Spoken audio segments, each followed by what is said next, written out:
Mama uči srpski, a Vule kineski. A šta ćemo da radimo posle?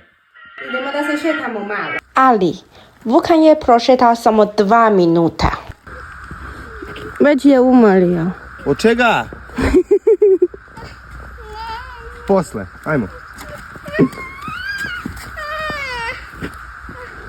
Treba nam nekog lišća. Što? vidjet ćeš poslije. 你要不要下来走路？要不要走路？要坐车车。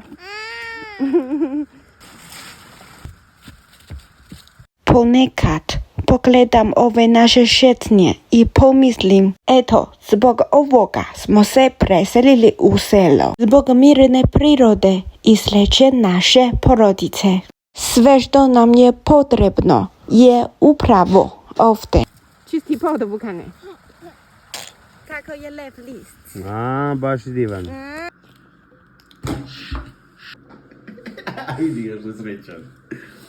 Kako si srećan, mali? Jesi srećan? Jeli, a? Si srećan? Da. Kako sam vidi ga. I evo što smo napravili. Sliku od lišća. Vukan je sve vrijeme mnogo uživao. Ja sam sa Vuletom napravila lava, a tata i Vule su napravili leptira. Šta je lepše?